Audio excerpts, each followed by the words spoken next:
Hello, नमस्ते, सत श्री अकाल। कैसे हैं आप सभी? उम्मीद करते हैं आप सभी बहुत अच्छे होंगे। आज मैं अपने चैनल हिंदी जीनियस के साथ निहारिका। आज मैं एक नया विषय लेके आपके सामने प्रस्तुत हूँ और उस विषय का नाम है रस। रस को मैं पढ़ाऊँ उससे पहले यदि आप हमारा चैनल सब्सक्राइब नहीं किए हैं तो प्लीज़ प्लीज़ प्लीज़ जल्दी से सब्सक्राइब और लाइक करिए।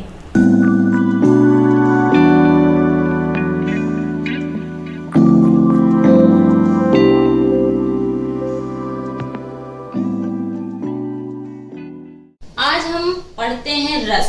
रस क्या है? रस को आज हम थोड़ा इंटरेस्ट से, थोड़ा आनंद लेके पढ़ते हैं और जितना ही इसको हम आनंद से पढ़ेंगे, खुशी से पढ़ेंगे, उतना ही ये हमें समझ में आएगा। तो आज एकदम आनंद से, एकदम खुश होके हम इसको पढ़ते हैं। जो चीजें बहुत खुशी से पढ़ी जाती हैं, थोड़ा आनंद से पढ़ा जाता है, तो वो वैसे भी बहुत अच्छा लगता है। और रस एक ऐसा टॉपिक है जो हर जगह पे पूछा जाता है, हर परीक्षा में पूछा जाता है, चाहे वो सीटेट हो, चाहे टेट हो, चाहे एसएससी हो, चाहे वो 9th-10th का हो, चाहे 6th 7th 8th में भी ये रस होता है। रस एक बहुत महत्वपूर्ण टॉपिक है, बहुत महत्वपूर्ण विषय है। तो रस को हम जितने आनंद से, जितनी खुशी से पढ़ेंगे, जितना आनंद लेके पढ़ेंगे, उतना हमें समझ में आएगा। तो आज हम रस को एकदम आनंद लेके पढ़ते हैं, आनंद से पढ़ते हैं, खुशी से पढ़ते हैं। ठीक है, तो चलिए हम बढ़ते हैं रस की तरफ। रस क्या है? काव्य या साहित्य को पढ़ने, सुनने या देखने से जो आनंद मिलता है उसे हम रस कहते हैं। कोई काव्य पढ़ रहे हैं, कोई साहित्य पढ़ रहे हैं या कुछ देख रहे हैं, ठीक है, सुन रहे हैं, उससे जो हमें आनंद की अनुभूति होती है उसी को हम क्या कहते हैं? रस कहते हैं। बात समझ में सबको आ रही होगी कि जो काव्य या साहित्य को पढ़ने में या सुनने में जो आनंद मिलता है उसी को रस कहा जाता है। रस के मूल सूत्र किसके अनुसार? भरत मुनि के अनुसार विभावा अनुभाव व्यभिचारी संयोगाद्रस निष्पत्ति है। विभावा अनुभाव व्यभिचारी संयोगाद्रस निष्पत्ति है। विभाव अनुभाव व्यभिचारी भाव के संयोग से रस की निष्पत्ति होती है। विभाव अनुभाव व्यभिचारी भाव के संयोग से किसकी निष्पत्ति होती है? रस की निष्पत्ति होती है। तो रस अपने आप में बहुत ही आनंददायक टॉपिक है। तो जो चीज जितने आनंद से पढ़ेंगे, रस जैसा टॉपिक को हम जितने खुश होके, जितना आनंद लेके पढ़ेंगे, उतना ही समझ में आएगा। ठीक है, तो विभाव क्या है? भाव उत्पन्न करने के साधन।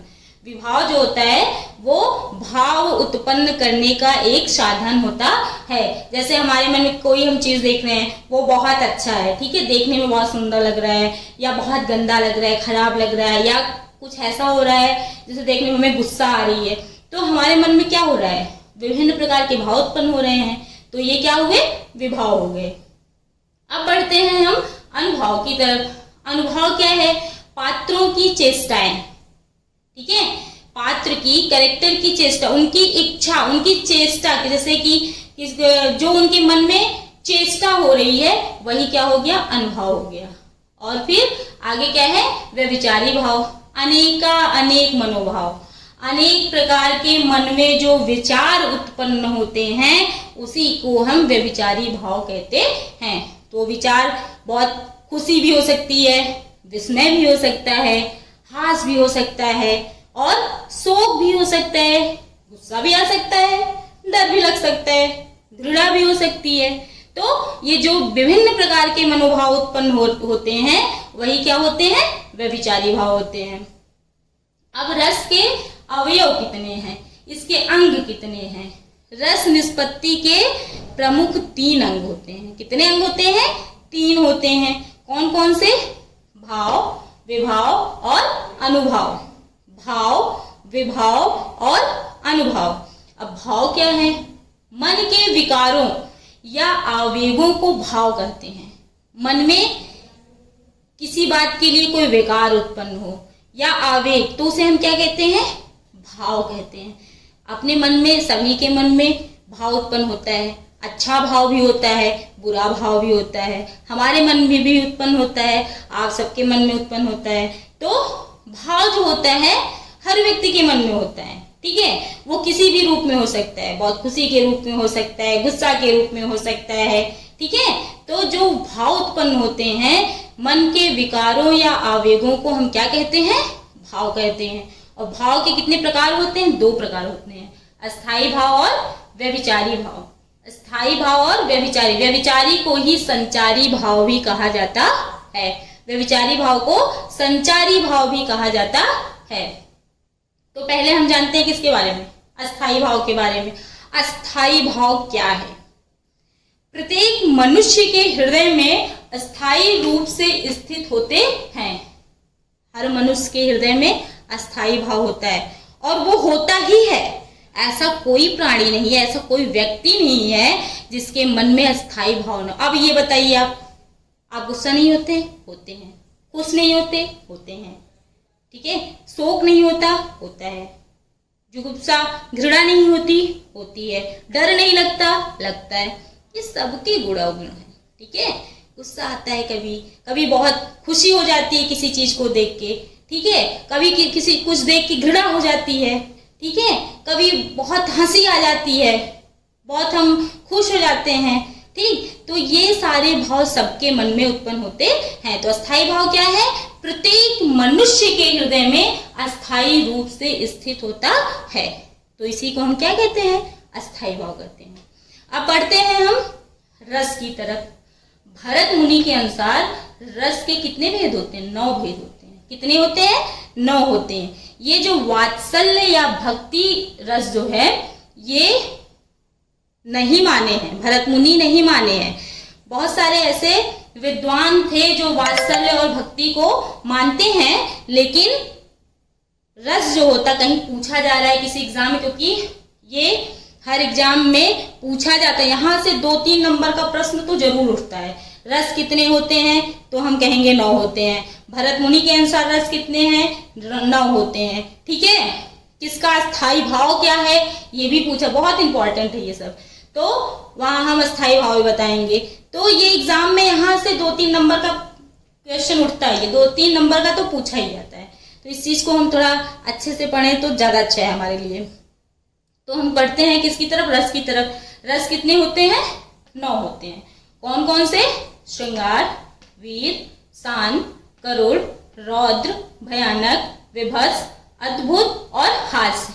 ये जो 10वां रस है, इसे विभिन्न बहुत सारे ऐसे विद्वान थे जो इस रस को मानते हैं, लेकिन इसकी गणना जो है रसों में नहीं की, इसकी गिनती रसों में नहीं है। ठीक है। अब श्रृंगार, इसका अस्थाई भाव भी जानते हैं। अब हम एक बहुत बढ़िया रस भी याद करने का ट्रिक बताएंगे और उसका अस्थाई भाव, जो कि आप एक कविता के रूप में एकदम आराम से, एकदम मतलब इतना बढ़िया ट्रिक है कि एकदम आपको याद हो जाएगा। 2 बार 3 बार आप गाना गाए कि आपको ट्रिक याद हो गया। ठीक है। तो हम बढ़ते हैं उस ट्रिक की तरफ। श्रृंगार, हास्य, करुण, रौद्र, फिर वीर बखाने जाते हैं, विभत्स, भयानक, अद्भुत, शांत, यही रस जाने जाते हैं। श्रृंगार, हास्य, करुण, रौद्र, फिर वीर बखाने जाते हैं, विभत्स, भयानक, अद्भुत, शांत, यही रस जाने जाते हैं। बहुत आराम से एकदम आप गाना गाइए। श्रृंगार, हास्य, करुण, रौद्र, फिर वीर बखाने जाते हैं, विभत्स, भयानक, अद्भुत, शांत, यही रस जाने जाते हैं। विभत्स, भयानक, अद्भुत, शांत, यही रस जाने जाते हैं।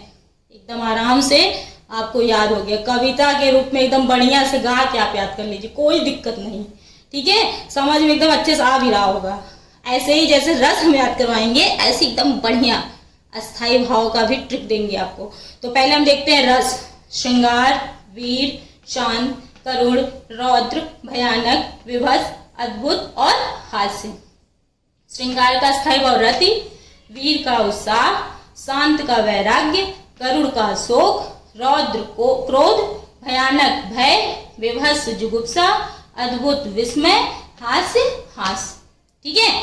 तो पहले तो हम रस को याद करने का ट्रिक, 9 रस हम कैसे याद करेंगे एकदम बढ़िया गा के। श्रृंगार, हास्य, करुण, रौद्र, फिर वीर बखाने जाते हैं, विभत्स, भयानक, अद्भुत, शांत, यही रस जाने जाते हैं।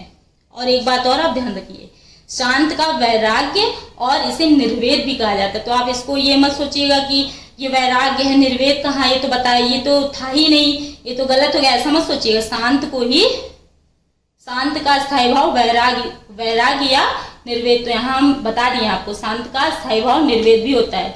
वैराग्य या निर्वेद, वैराग्य कहिए या तो निर्वेद कहिए। अब हम देखते हैं अस्थाई भाव का ट्रिक। रस का ट्रिक हम आगे देखें, अब देखते हैं अस्थाई भाव का ट्रिक। रति हास शोक क्रोध उत्साह बखाने जाते हैं, जुगुप्सा भय विस्मय निर्वेद यही अस्थाई भाव जाने जाते हैं। रति हास शोक क्रोध उत्साह बखाने जाते हैं, जुगुप्सा भय विस्मय निर्वेद यही अस्थाई भाव जाने जाते हैं। जैसे हम रस को बहुत ही आसानी से कविता के माध्यम से याद कर लिए, वैसे ही अस्थाई भाव का ये बहुत ही आसान ट्रिक है। इसे भी हम गा गा के कविता के माध्यम से आसानी से याद कर सकते हैं। रति हास शोक क्रोध उत्साह बखाने जाते हैं, जुगुप्सा भय विस्मय निर्वेद यही अस्थाई भाव जाने जाते हैं। अब बढ़ते हैं हम व्यभिचारी या संचारी भाव की तरफ। व्यभिचारी को ही संचारी भाव भी कहा जाता है और संचारी भाव की संख्या जो है वो 33 है। व्यभिचारी या संचारी भाव की संख्या 33 है और ये बहुत ही महत्वपूर्ण है, हर परीक्षा में पूछा भी जाता है। कहीं भी पूछा गया तो आप लिखेंगे व्यभिचारी या संचारी भाव की संख्या जो है वो 33 है। ये मनोभाव, मनोभाव मतलब मन के भाव, मनोभाव मतलब मन के भाव। ये मनोभाव अस्थाई न होकर चंचल होते हैं। ये जो मनोभाव होते हैं वो अस्थाई नहीं होते हैं बल्कि चंचल होते हैं। और यहाँ पे कुछ संचारी भाव दिए गए हैं, लिखे गए हैं, इसको आप ध्यान से देखिए। जैसे शंका, किसी के प्रति शंका करना, जड़ता, चिंता, उग्रता, बहुत खुशी होना, हर्ष, घमंड होना, गर्व, असूया, ईर्ष्या करना किसी के प्रति, स्मृति, याद रखना, उत्सुकता, ये सब क्या है? कुछ व्यभिचारी या संचारी भाव हैं। तो आपको समझ में आ गया होगा, व्यभिचारी को ही संचारी भाव कहा जाता है। व्यभिचारी या संचारी भाव की संख्या जो है वो 33 होती है। ये मनोभाव मतलब मन के भाव, मन में जागृत होने वाले भाव, ये मनोभाव अस्थाई न होकर चंचल होते हैं। अब बढ़ते हैं हम विभाव की तरफ। विभाव क्या है? भाव उत्पन्न करना। भाव उत्पन्न करना क्या कहलाता है? विभाव कहलाता है। और विभाव के मुख्यतः 3 अंग होते हैं। कितने अंग होते हैं? 3 अंग होते हैं। कौन कौन से? आश्रय, आलंबन और उद्दीपन। अब देखते हैं आश्रय क्या है। जिसके हृदय में भाव जागते हैं वो आश्रय कहलाते हैं। जिसके हृदय में भाव जगे वो आश्रय कहलाता है। आश्रय जो होता है वो 2 प्रकार का होता है, विभाव के अंग और सहृदय का हृदय। जैसे भगवान राम को देखकर माता सीता के हृदय में प्रेम की अनुभूति हुई। तो जिसके हृदय में, किसके हृदय में? राम को देखकर माता सीता के हृदय में कैसी अनुभूति हुई? प्रेम की अनुभूति हुई। तो ये प्रेम की अनुभूति, प्रेम कि किसकी अनुभूति हुई? प्रेम की हुई। तो ये क्या हुआ? आश्रय हुआ। जिसको देखकर हृदय में भाव जागते हैं वो आश्रय कहलाते हैं। तो आश्रय 2 प्रकार के हैं, विभाव के अंग और सहृदय का हृदय। सहृदय का हृदय मतलब हर प्रकार का भाव जागृत होता है। वो किसी भी प्रकार का हो सकता है, खुशी का भी हो सकता है, दुख का भी हो सकता है, क्रोध का भी हो सकता है, ईर्ष्या का भी हो सकता है। तो वो किसी प्रकार का भाव हो सकता है। उम्मीद करते हैं आप सभी को समझ में आ रहा होगा। तो हम बढ़ते हैं आलंबन की तरफ। आलंबन क्या है?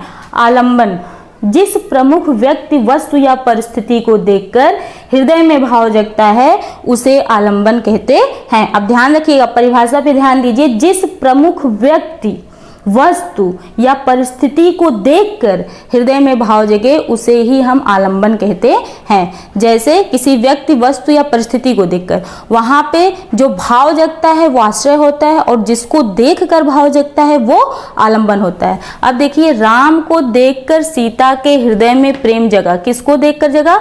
राम को देखकर जगा। किसके हृदय में जगा? सीता के हृदय में जगा। क्या जगा? प्रेम जगा। तो माता सीता के हृदय में प्रेम जगा। प्रेम तो आश्रय हो गया, लेकिन किसे देखकर जगा?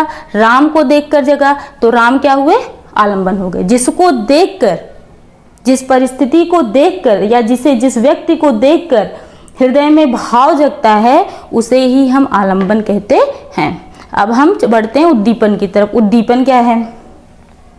जिस परिस्थिति या व्यक्ति के सहयोग से अब परिभाषा पे ध्यान देंगे। जिस परिस्थिति या व्यक्ति के सहयोग से मूल भाव जगे उन्हें हम उद्दीपन कहते हैं। जिस परिस्थिति या व्यक्ति के सहयोग से मूल भाव जगता है उसे हम उद्दीपन कहते हैं। अब परिस्थिति क्या है कि वाटिका के मनोरम वातावरण में राम और सीता का प्रेम प्रकट हुआ।